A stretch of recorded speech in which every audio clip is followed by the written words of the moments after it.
네, 오늘 본문은 시편 22편 1절로 18절 말씀까지입니다. 다음 주에 우리 주일학교 공과책이 그 고난 주간 때문에 여기 본문 여기 선택했습니다. 제목은 예수님의 고난입니다. 예수님의 고난. 첫째, 하나님께 부르짖는 기도.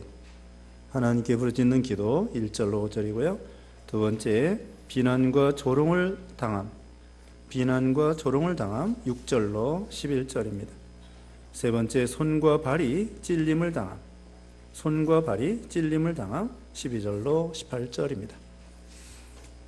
여기 표제어에 보면은요, 표제어에 까만 글씨로 지휘자를 따라 아얄렛 사할에 맞춘 다윗의 시. 네, 지휘자를 따라 아얄렛 사할. 이것은 새벽의 사슴이라는 그런 곡조라고 합니다. 네, 이런 어떤 곡조인지 모르지만 새벽의 사슴, 그런 의미가 있고요. 거기에 맞춘 다윗의 시입니다. 네, 오늘 본문에 보면은 예수님께서 십자가상에서 어떻게 구체적으로 고난 당하실 것을 예언해 주고 있죠. 다윗은 예수님보다 1000년 전, 예수님보다 1000년 전의 사람입니다. 그래서 오늘 본문에 보면은 그 다윗이 입장에서, 사실은 다윗의 입장에서 자기가 이렇게 하나님 앞에 고통당하는 것을 호소하는 거예요. 성령의 감동으로. 근데 이 말씀이 예수님께서 십자가상에서 고난당하시는 그 모습하고 같게 나와 있는 것입니다. 그러니까 다윗의 입장에서는 성령의 감동으로 이 말씀을 가지고 하나님께 애타게 부르짖고 참 구해달라고 그러고, 원수들이 조롱하며 뭐 사자같이 또 개와같이 막 으르렁거리고 그렇게 큰 고통을 당하고 있다는 거예요. 그리고 참 뼈를 셀 수가 있고 또 참 바스러지고, 그 다음에 옷도 나누어 지네들이 나누어서 뺏어 먹고, 그런 그 어려움을 하나님 앞에 호소하는 거죠. 그런데 알고 보면은 나중에 예수님께서 이와 같은 똑같은 모습으로 다윗이 그렇게 고통당한 것처럼 그 예수님이 그렇게 고통을 당했다는 거예요. 근데 다윗이 당하는 고통은 어떻게 보면은 실제로 이 다윗이 무슨 뭐 십자가에 못 박히고 그런 건 아니고, 그 다윗이 시적인 표현으로 그렇게 큰 고통을 당하는 모습을 성령의 감동으로 이렇게 간구를 했는데, 결국은 예수님의 말씀에, 예수님의 그 십자가의 죽으심에 딱 떨어지는 예언의 말씀이 된 것입니다. 이제 1절 말씀에 나의 하나님 어찌하여 나를 버리셨습니까? 어찌 멀리 계셔서 내 신음소리에도 나를 구원하지 아니하십니까? 이거 다윗이 그렇게 안타까워서 외치는 거예요. 하나님 어찌하여 나를 버리셔서 멀리 계시면서 내가 신음소리에도 건져주지 아니하고, 하나님 너무 너무하십니다. 너무 참 내가 죽게 생겼는데 어찌하여 모른 채 하시고 신음소리도 듣지 아니하시고, 참 이럴 수 있습니까? 하나님 나를 버리신 것입니까? 이렇게 외친 거죠. 근데 이 말씀이 예수님께서 십자가상에서 이 말씀을 암송하셨어요. 마태복음 27장 46절에는, 마태복음 27장 46절에는 엘리 라마 사박다니 이렇게 말하고 있어요. 엘리 나의 하나님 라마 어찌하여 사박다니 나를 버리셨나이까? 예수님이 이 시편 22편 전체를 마음에 두고, 염두에 두고 이 22편 1절을 예수님이 암송하신 거예요. 암송하시면서 엘리 라마 사박다니 나의 하나님 어찌하여 나를 버리셨나이까? 하나님이 버린 것처럼 아무도 도와줄 사람도 없고, 다윗이 사울왕한테 쫓겨다닐 때에 얼마나 참 고통을 당했습니까? 참 숨어 다니고 굴에 피해 다니고 얻어먹고 다니고 망명해 다니고 참 이렇게 풍전등화와 같이 얼마나 죽을 뻔한 일이 많이 있었는데 그때는 마치 하나님이 버리신 것 같아. 하나님이 나를 잊으셨나? 하나님이 나를 버리셨나? 내가 하나님 분명히 섬기는 사람인데 왜 하나님이 나를 모른 채 하실까? 그러면서 어떻게 보면은 낙심도 되고 다윗이 그랬을 것입니다. 그런데 이것은 예수님께서 원망하시는 것이 아니에요. 하나님 어찌하여 나를 버리셨습니까? 하나님을 원망하는 것이 아닙니다. 예수님이 하나님을 원망할 리가 없어요. 이건 뭐냐면은 하나님께 감사, 찬송하는 것입니다. 역설적으로. 왜 그러냐? 하나님은 버릴 수 없는 독생자를 버리시면서까지 우리 택한 백성들을 사랑하신다는 거예요. 버릴 수 없는 독생자를 버리시면서까지 우리 인생들을 사랑하신다는 거예요. 그래서 그거에 대해서 우리 예수님이 감탄하시는 거죠. 하나님 앞에 예수님은 버림받는 입장이지만 그러나 그 대신에 주님이 버림당하심으로 말미암아 우리 택한 백성들이 구원받는 걸 생각하니까 오히려 하나님의 위대한 사랑에 하나님의 위대한 사랑 거기에 감격하고 감사하고 물론 예수님의 사랑과 같아요. 예수님은 또 하나님의 명령에 따라 죽기까지 생명의 주님께서 죽을 수 없는 우리 예수님께서 십자가에 죽으시기까지 이렇게 죽는 마당에 하나님께 찬송, 감사, 영광 돌리는 거죠. 주님 한 분의 죽으심으로 말미암아 하나님의 크신 사랑으로 말미암아 우리 예수 믿는 신자들이 구원받을 걸 생각하니까 우리 예수님이 감사, 찬송하는 거예요. 다시 말씀드리면 하나님 앞에 예수님은 버림받을 수 없어요. 하나님의 아들인데 또 예수님은 무슨 나쁜 짓 한 게 아니에요. 죄가 없어요. 죄가 없는 예수님을 우리 하나님이 버리시면서까지 자, 하나님은요 우리 죄를 예수님이 짊어지셨기 때문에 공의로우신 하나님께서 우리 예수님을 버릴 수밖에 없어요. 그러니까 예수님은 죄가 없지만 우리 죄를 짊어지셨기 때문에 하나님이 보실 때에는 죄인으로 보이시는 거예요. 자, 세상 죄를 지고 가는 하나님의 어린 양이라고 그랬죠. 양이 무슨 죄가 있어요? 사람이 죄를 져놓고 양에게 손을 딱 머리에다 얹어요. 그리고는 양을 잡습니다. 죄는 누가 짓고? 사람이 짓고. 죽는 건 누가 죽어요? 양이 죽어요. 왜? 사람의 죄가 그 양에게 옮겨갔어요. 그래서 그 양이 죄를 짊어지고 대신 죽는 거예요. 그것처럼 우리 예수님께서 죄가 없어요. 근데 우리 죄를 짊어지셨어요. 그래서 죄인은 죽어야 된다고. 예수님은 죄가 없지만 우리 죄를 짊어졌기 때문에 하나님 보실 때에는 죄인으로 보이시는 거예요. 그러니까 공의로우신 하나님이 예수님을 죽일 수밖에 없어요. 버릴 수밖에 없어요. 왜요? 우리 죄를 짊어졌기 때문에. 그래서 여기서 우리 예수님은 하나님 앞에 십자가상에서 버림받는 것입니다. 우리 죄 때문에. 하나님 앞에 심판받는 거예요. 하나님 앞에 저주받는 거예요. 십자가가 원래는 저주예요, 저주. 죽음, 사망, 심판, 멸망, 부끄러움, 저주예요, 저주. 제일 흉악한 사람이 십자가에 죽는다고요. 나무에 달린, 성경이 이렇게 말하고 있어요. 십자가 이 나무 이전에 구약 성경의 신명기 이렇게 보면은 나무에 달린 자마다 저주를 받은 자요. 십자가 구체적으로 나오기 전에 수천 년 전에 성경에는 그렇게 말하고 있는 거예요. 나무에 달린 자마다 저주를 받을 자, 저주를 받은 자다.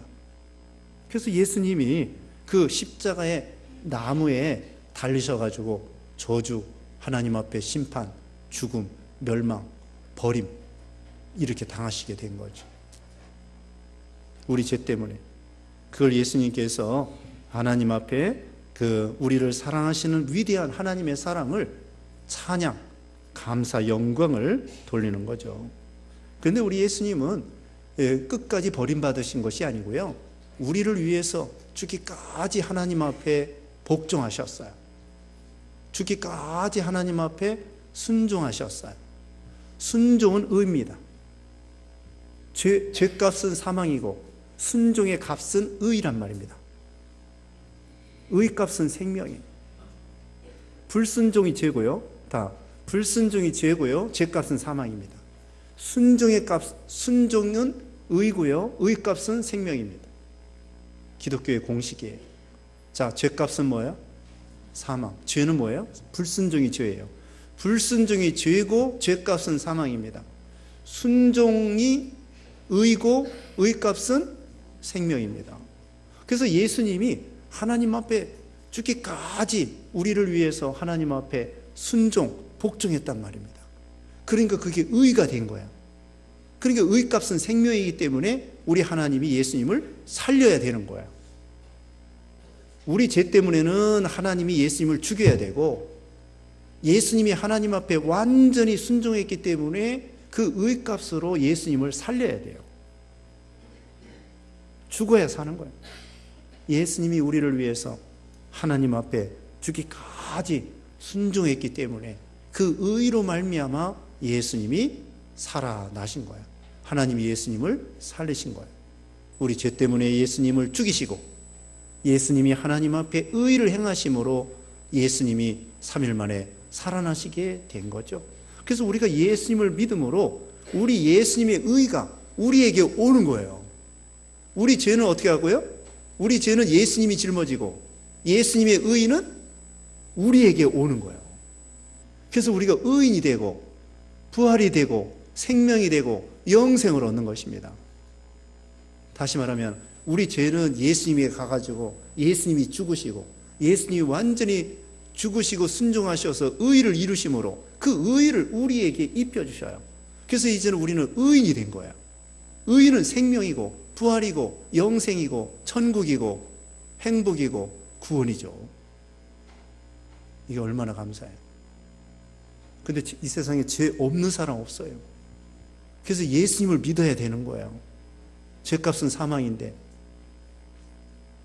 세상에는요 죽음이 제일 큰 문제잖아요. 한 번 죽는 것은 정한이 치고 그 후에는 심판이 있으리라고 그랬죠. 근데 이 죽음의 원인을 몰라요. 우리는 죽음의 원인을 알아요. 아까도 말했죠. 죄값은 사망. 죽음의 원인이 뭐예요? 죄. 근데 안 믿는 세상 사람들은 이거 왜 죽는 거지? 이거 왜 죽어 우리가? 죽기 싫은데 이거 왜 죽지? 강아지도 이거 왜 죽어? 강아지 이거 왜 죽는 거야? 몰라. 이유를 몰라요. 죽음의 원인을 몰라요. 우리는 죽음의 원인을 알아요.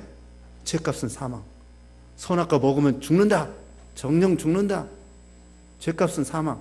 안 믿는 사람은 이거 왜 죽지? 이거 몰라. 얘 왜 죽지? 죽기 싫은데 몰라요. 근데 우리는 죽음의 원인을 알아요. 죄 때문에 죽는단 말입니다. 근데 죄의 문제를 아무도 해결할 수가 없네요. 너도 죄인, 나도 죄인, 아담의 자손은 모두가 죄인, 다 죄인이라. 죄 아닌 사람 한 사람도 없네요. 그런데 죄 없는 예수님이 오셔서 우리를 위해서 대신 죄값을 치러주신 거예요. 사람이라야 사람의 죄를 해결할 수 있습니다. 그래서 예수님이 사람의 몸을 입고 이 세상에 오신 것이죠.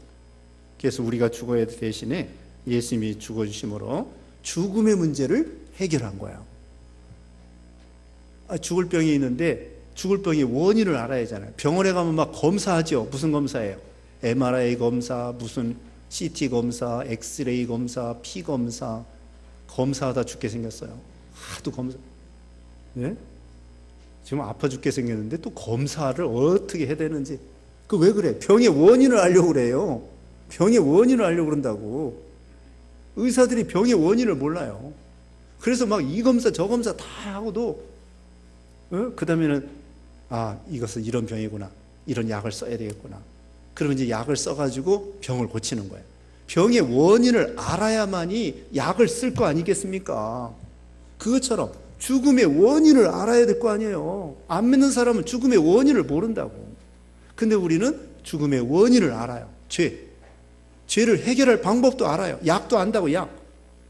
병의 이름도 알고 약의 이름도 알아. 그 약이 뭐냐? 예수님을 통하여, 예수님이 약이에요. 예수님 믿으면 우리가 구원받고 의인이 되고 천국 가게 된다는 거예요. 자, 예수님이 우리 죄를 짊어지심으로 죽게 되어 하나님 앞에 버림받게 되었다. 2절입니다. 나의 하나님, 내가 낮에도 부르짖으나 응답하지 아니하시니 내가 밤에도 쉬지 못하게 했습니다.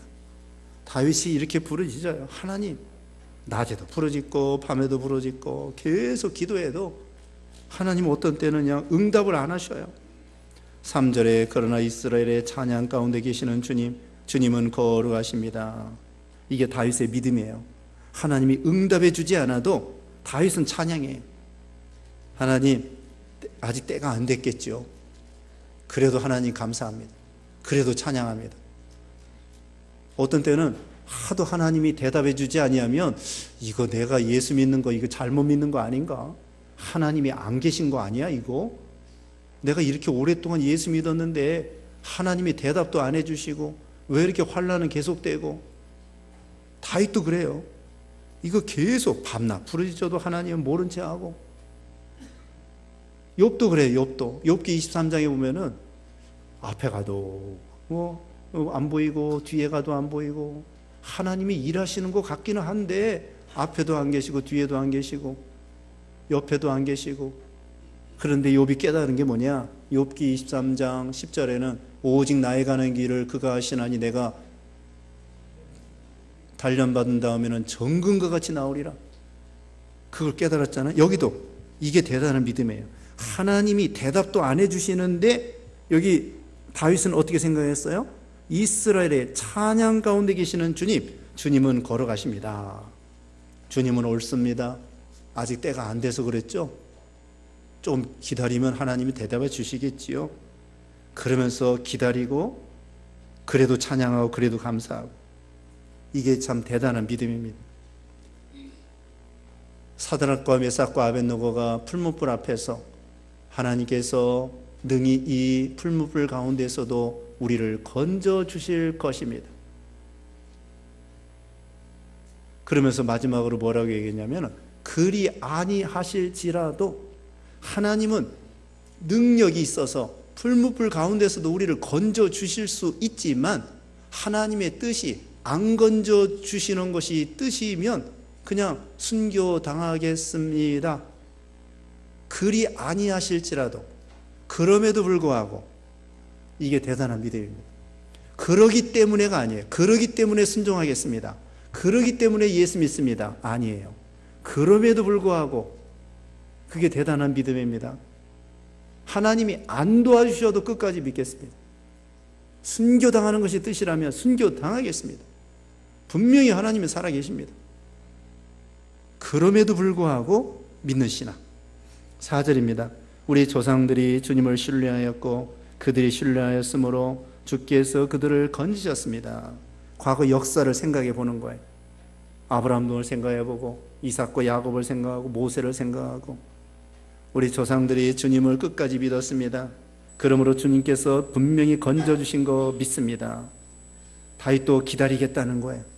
5절에 그들이 죽기에 부르짖어 구원을 얻었고 주님을 신뢰하여 부끄러움을 당하지 아니하였습니다.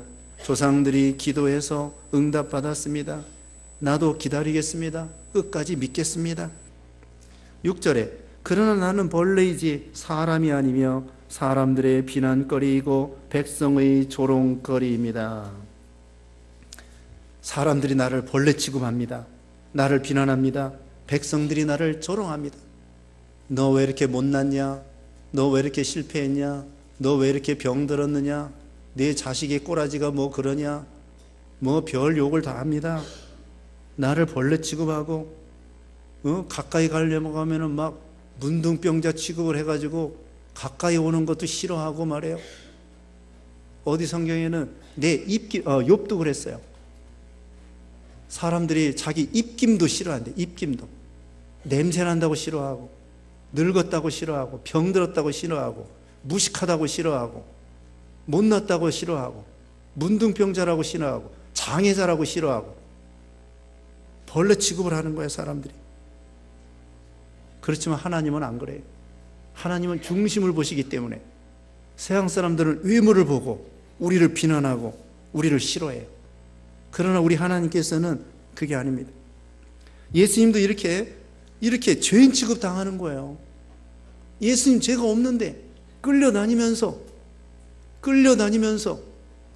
빌라도 앞에 또 제사장들 앞에 심지어는요 그 옆에 있는 강도가 예수님을 욕을 하는 거예요. 강도 주제에. 강도가 뭐예요? 강도잖아요. 강도. 얼마나 흉악한 강도예요. 아니 그 사람이 예수님을 욕하다니. 아니 밑에 있는 그 사람들이 욕해도 그 잘못된 건데 아니 옆에 있는 강도가 예수님을 욕하다니. 주제가 뭐예요? 강도인데 나쁜 짓 한 사람인데 예수님은 죄가 없는데 강도까지 예수님을 욕하라네. 이게 얼마나 제자들은 도망가고 또 예수님 앞에 사람들이 침을 뱉고 이게 얼마나 참 괴롭습니까? 벌레 취급받고 발로 밟고 비난하고 이거 자존심 상합니다. 이거 마음이 상합니다. 이 뺨 때리면은 자존심이 상하잖아요. 침뱉음을 당하고 침뱉으면 아파요 안 아파요? 침뱉으면 뭐가 아파요? 때려야 아프지. 침뱉으면 아프지는 않아요. 그런데 왜 이렇게 마음이 아파요? 자존심이 상한다고. 자존심이 나를 이렇게 비난하는구나. 뺨을 때리면 또 자존심 상하고 침뱉음을 당할 때 뭐 좀 더러워서 그렇지 아프지는 않아요. 그런데 마음이 괴롭다고. 저 사람이 나를 침뱉었구나. 예수님이 침뱉음을 당했어요. 그런데 예수님은요 죄인에게 침뱉음을 당한 거예요. 죄인이 욕을 하는 거예요. 아니 의인이 내가 잘못해서 매맞고 잘못해서 감옥 갇히고 잘못해서 죽는 것은 뭐 이해를 해요. 근데 예수님은 잘못이 하나도 없어. 더군다나 죄인들이 재판하고 죄인들이 그것도 억울하게 재판을 하는 거예요. 예수님이 죄가 없다고 하면서도 살인 강도와 같이 십자가에 죽으라고 심판을 내리는 거예요. 빌라도가. 이게 얼마나 불의한 재판입니까? 세상에 억울한 일이 얼마나 많아요. 억울한 일 많죠. 이제까지 억울한 일 좀 당해보셨어요? 억울하게 재판받고 억울하게 감옥 갇히고 억울하게 돈 뜯기고 억울하게 또 요새 정치가들 때문에 억울한 사람 많은 것 같아요.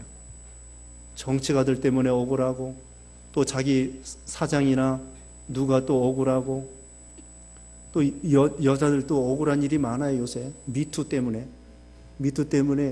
여성들이 참 억울한 일이 많다고요. 그런 억울한 일. 그런데 우리 예수님만큼 억울하겠습니까? 죄가 없는데 감옥에 가두는 것도 아니고 그냥 사형 십자가에 죽으라고 하니 이게 얼마나 억울합니까? 또 침뱉음을 당하고 자존심 상하고 윗사람이 욕을 해도 기분 나쁜데 아랫사람이 욕을 하면 어때요? 우리 정기훈 권사님. 예? 기분 나쁘겠죠? 더 기분 나쁘겠죠? 예? 시아버지가 욕해도 기분 나쁜데 며느리가 욕하면 어때요? 시아버지가 욕해도 기분 나쁜데 며느리가 욕해봐. 네? 예를 들면 우리 권사님의 며느리가 그랬다는 게 아니고 네. 예를 들면은 상관이 욕해도 기분 나쁜데 쫄병이 욕하면은 얼마나 기분 나쁘겠냐고요. 우리 예수님은 하나님의 아들이고 위대하신 예수님이고 죄가 없으신데 죄인들이 글쎄 정말 한심한 것들이 죄인 중의 괴수들이 예수님을 욕을 하고 십자가에 못 박고 뺨을 때리고 침뱉음을 하다니 이게 얼마나 기분 나쁩니까? 네? 우라통이 터지고 기분 나쁜 거예요. 그런데 예수님은 그거 참으셨습니다. 오히려 불쌍히 여기고 마음 상하지 아니하고 감사하고 기뻐하고 내가 우리 이 택한 백성들을 위해서 내가 죽어야 되겠구나. 한 알의 밀이 땅에 떨어져 죽으면 많은 열매를 맺는구나. 내가 하나 죽음으로 온 택한 백성들이 구원받을 걸 생각하니까 너무나 좋다. 우리도 죽어야 됩니다. 가정에서도 엄마 한 사람 죽음으로,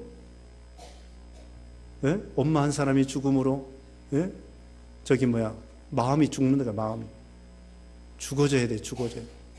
엄마 한 사람이 죽어짐으로 자식이 살고 남편이 살고 손자 손녀가 살고, 또 남자 한 사람이 죽어짐으로, 부모 한 사람이 죽어짐으로 죽는 연습을 해야 돼요. 그래서 우리 예수님이 한 분이 이거 다 참고 죽어주심으로 7절에 나를 보는 자마다 나를 조롱하고 입술을 삐죽거리고 머리를 흔들며, 마태복음 27장 43절에는요 지나가는 사람이 삐죽거리고 로마 군병들이 삐죽거리고 또 군중들이 삐죽거리고 그러면서 막 욕을 하는 것입니다. 다 그래. 강도도 그러지, 강도 중에 한 사람 그러지, 지나가는 사람이 그러지, 로마 군병이 그러지, 제사장들이 그러지.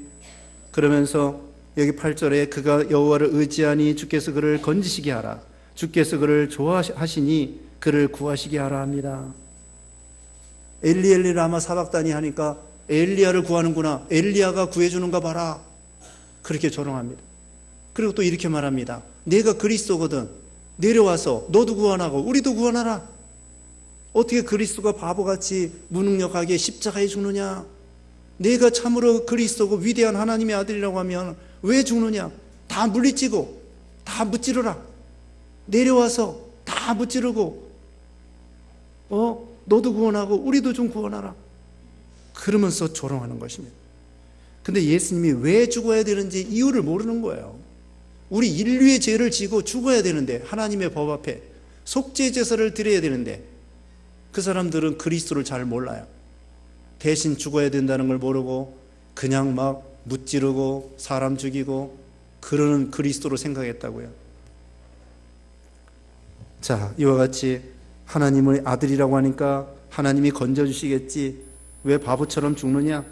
그러면서 비난합니다. 그 다음에 9절에 참으로 주께서 나를 태에서 나오게 하시고 내 어머니의 가슴에서 나를 안전하게 하셨습니다. 하나님이 자기를 안전하게 했다고 다윗이 말합니다. 10절에 나는 날 때부터 주께 맡긴 바 되었으며 내 어머니의 태에서부터 주님은 나의 하나님이 되셨으니.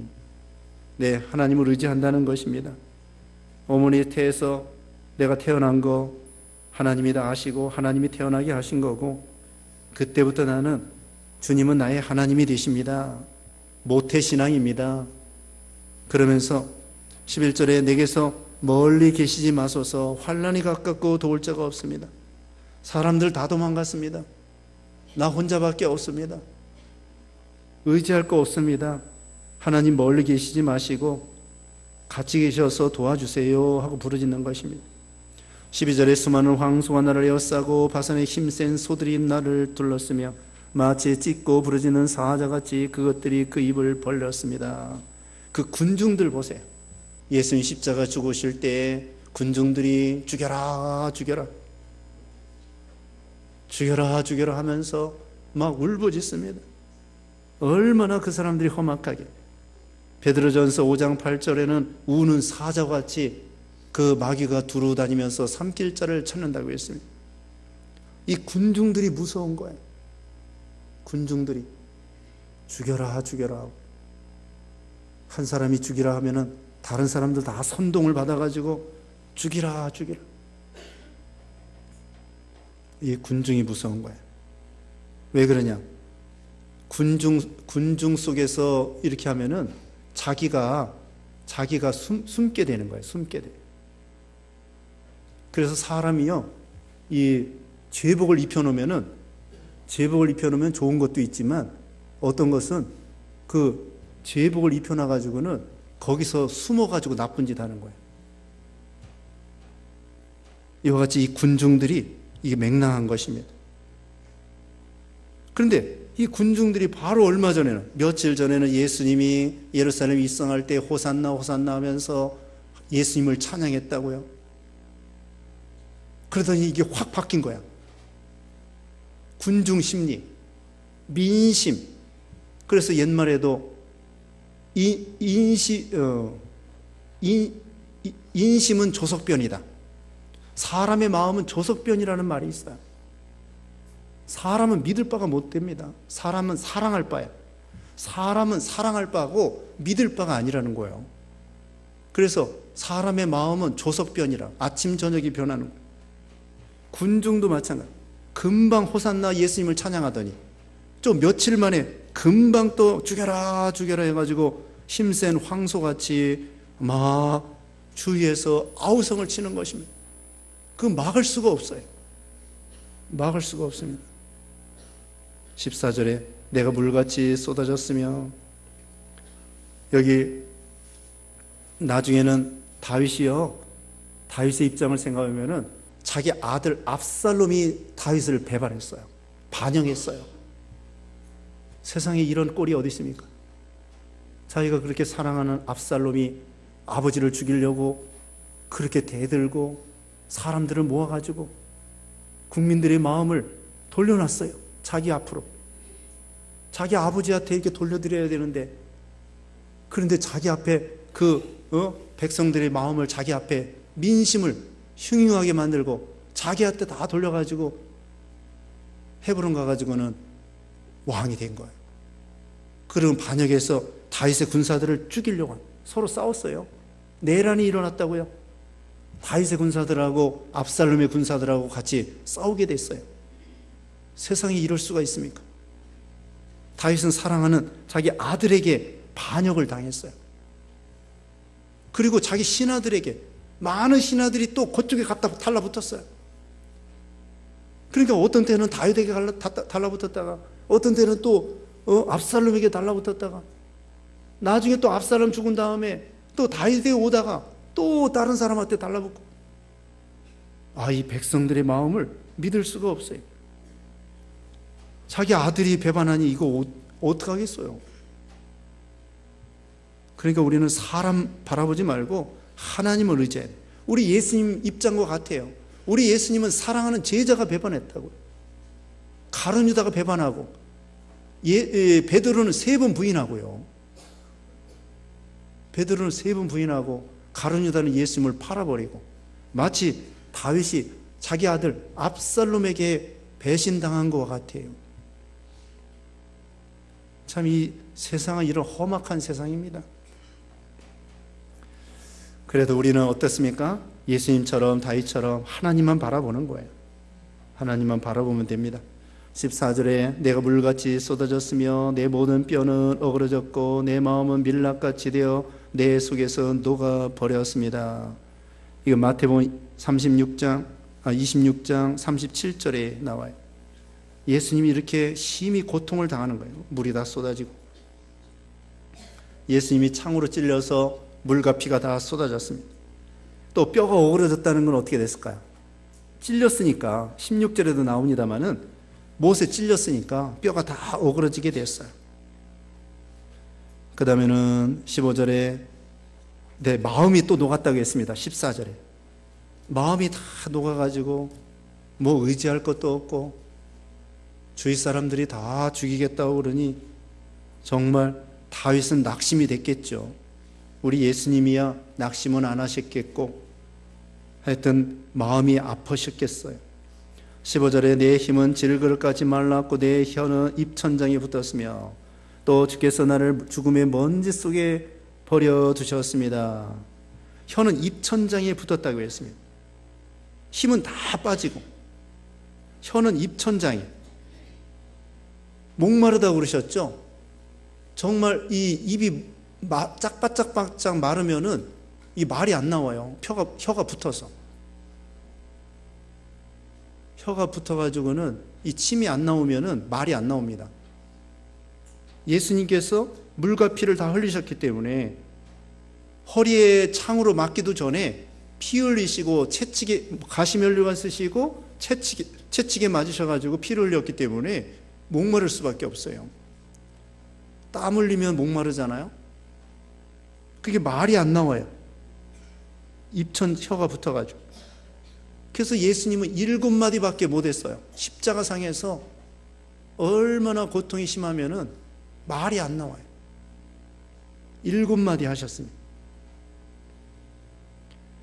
그 다음에는 주께서 나를 죽음의 먼지 속에 버려두셨습니다. 이제 죽게 됐다는 거예요.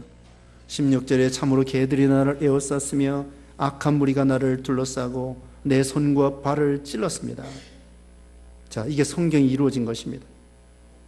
다윗은 시적인 표현으로 손과 발을 찔리는 것처럼 내가 고통이 심합니다, 그런 뜻인데, 그렇지만 성령의 감동으로 예수님의 손과 발이 못 박힐 것을 1000년 전에 성령의 감동을 통하여 이 말씀이 이루어진 거예요.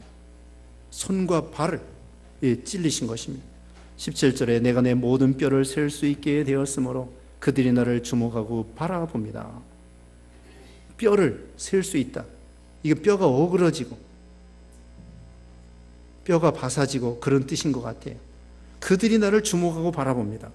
이것도 이루어진 거예요. 십자가 밑에서 사람들이 예수님을 주목하고 봅니다. 근데 거기 많은 사람들이 모여 있어요. 지금 로마 군병뿐만 아니라 많은 사람들이, 또 믿음 있는 그 막달라 마리아나 이런 사람들은 조금 떨어진 언덕바지에서 이 예수님 죽는 모습을 다 주시하고 있습니다. 수많은 군중들이 구경하러 나오고 사형 집행하는 날 다 모여가지고 쳐다보고 구경하고 어떻게 되나 궁금해하고, 그냥 평소에 강도들이 죽어도 궁금한데 하나님의 아들 예수님이 죽는다고 하니까 예수님 모르는 사람 별로 없어요. 3년 동안 예수님께서 빵 5개 물고기 2마리를 먹이고 5,000명 먹이고 4,000명 먹이고 수많은 병자들을 고쳐주었기 때문에 소문이 다 났어요. 옛날에는요, 소문이 잘 납니다. 지금은 뉴스가 있고 라디오가 있고 텔레비전 뭐 이런 것이 있어가지고 그거 보고 알지만, 옛날에는 소문, 동네방네 우물가에 모여가지고 얘기하는 거 다 퍼져나가는 거예요. 그것처럼 3년 동안 예수님이 말씀 전해주고 병 고쳐줬는데 누가 모르겠습니까? 다 알아요. 거의 다 압니다. 그래가지고 구경 나왔어요. 그 당시엔 또 6월절이야. 6월절이기 때문에 호산나 할 때 많은 사람들이 있었고, 지금 십자가상에서 죽으실 때 볼 수 있으면 다 보러 나온 것입니다. 십자가 밑에서 예수님을 주목하고 바라보는 것입니다. 이제 끝으로 18절, 그들이 내 겉옷을 서로 나누며 내 속옷을 놓고 제비를 뽑습니다. 이것은 다윗이 시적인 표현으로 자기 것 남김없이 다 도적질 당하고 강도짓 당하고 뺏기고 그랬다는 걸 같아요. 그런데 이건 예수님에게 그대로 이루어졌습니다. 요한복음 19장 24절에 그 로마 군병들이 이 말씀대로 겉옷을 나누고 속옷을 제비 뽑아 지네들이 나눠 가졌습니다. 그리고 예수님은 오단벌 없이, 예수님은 아무것도 없어요. 집도 없습니다. 돈도 없습니다. 제자들도 없습니다. 친구도 없습니다. 하나님도 버리셨습니다. 목숨도 우리를 위해서 다 내어주고 아무것도 없어요. 그렇지만 예수님은 아무것도 없지만 우리를 부자 되게 해주셨습니다. 생명 한 알이 미리 땅에 떨어져 죽으신 것처럼 우리에게 풍성한 생명을 주시고 영생을 주시고, 우리에게 얼마나, 예수님은 우리를 위해서 가난하게 되셨는데 우리를 부유하게 해주셨어요. 그게 고린도후서 6장인가 나옵니다. 우리 예수님께서 우리를 높여주시려고 낮아지시고, 우리를 부자 되게 하려고 가난하게 되시고, 우리에게 풍성한 생명을 주시려고 생명을 목숨까지 잃어버리시고, 이런 예수님이십니다. 자, 우리는 예수님이 이 십자가에 죽으신 모습을 이제 부활절까지 2주간이요. 이번 주간 지나서 다음 주간부터는 이제 고난주간입니다. 일주일 동안 우리가 새벽기도 나오셔서 기도하시고, 예수님은 십자가에 죽으시기까지 하는데 새벽기도 복 받으라고 나오는 거예요. 은혜 받으라고 나오는 거고. 그것도 못 나와요? 네? 예수님은 죽기까지 하셨는데 우리를 위해서 함께 가자 그러잖아요. 기도하는데 함께 가자. 예, 기도해야 돼. 은혜 주시려고 기도 시간을 마련해 주시는 거예요. 그래서 우리가 또 성찬식 다음 주일에 있습니다. 마음으로 경건하게 준비 잘해서 또 은혜에 참여하고 이렇게 지내야 되겠습니다. 네, 기도하고 마치겠습니다. 거룩하신 하나님 감사합니다. 오늘도 말씀으로 교훈해 주시고 예수님의 고난을 생각할 수 있도록 은혜 주심을 감사합니다. 우리 예수님은 우리 죄 때문에 죄가 없은 예수님, 하나님 앞에 버림받기까지 참으로 했지만 우리를 하나님이 사랑하신 거 예수님이 찬양하고 감사했다고 했습니다. 예수님이 또 우리를 위해서 주위 사람들한테 온갖 조롱과 멸시와 또 천대받으시고 채찍에 맞으시고 가시면류관 쓰시고 마침내 십자가에 죽으시기까지 또 우리를 위해서 고난당하신 걸 기억하고 감사하며 묵상하고 또 우리가 좀 더 경건하게 주님께 감사하고 또 좀 더 주님을 가까이 하는 그런 믿음 되게 하시고 한 주간 두 주간 예수님의 십자가를 묵상하고 그 경건에 참여하고 하나님의 은혜에 참여하는 우리 모두가 되게 하여 주시옵소서. 예수님의 이름으로 기도드리옵나이다. 아멘.